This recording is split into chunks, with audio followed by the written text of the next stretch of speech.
Caesar long before the day he was assassinated. Caesar had been warned by a soothsayer named Spurina that the Ides of March 15th on the Roman calendar, held great danger for him. On that day in 44 BC, Caesar's wife Calpurnia, troubled by the prophecy and by a nightmare in which she saw her husband murdered, urged him to cancel a scheduled meeting of the Senate and stay home instead. Caesar had agreed to do so, until Decimus Brutus, one of the senators conspiring to murder him, convinced him to go forward with the meeting. On his way there, Caesar encountered Spurina and remarked, "Well, the Ides of March are come." "Yes, Caesar," Spurina is said to have answered, "come, but not yet gone."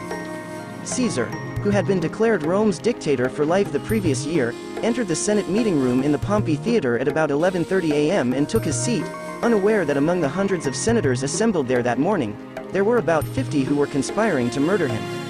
The conspirators, who called themselves the Liberators, believed Caesar to be a tyrant, feared his ever-increasing power, and were convinced that he was planning to declare himself king of Rome.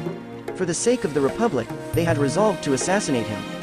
After Caesar was seated, Lucius Tillius Cimber approached him, purportedly to present a petition.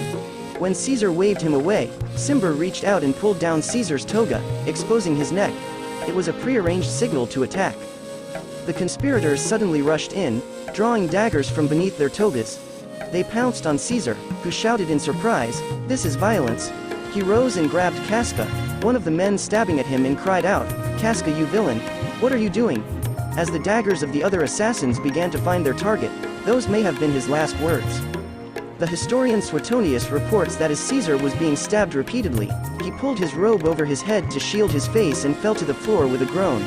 By other accounts, upon seeing his friend Marcus Junius Brutus among the assassins, Caesar said, "You too, my child," immortalized by Shakespeare as "et tu, Brute." Either way, stabbed 23 times, Julius Caesar bled to death on the floor at the feet of his assassins, while the rest of the Senate fled in panic. In the aftermath of the assassination, Rome was plunged into civil war.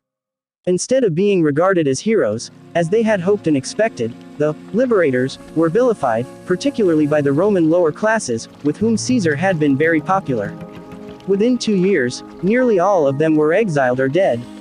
And perhaps ironically, after Caesar's chosen heir Octavian emerged victorious in the civil wars, he was given the title Augustus, and he became the first Roman emperor.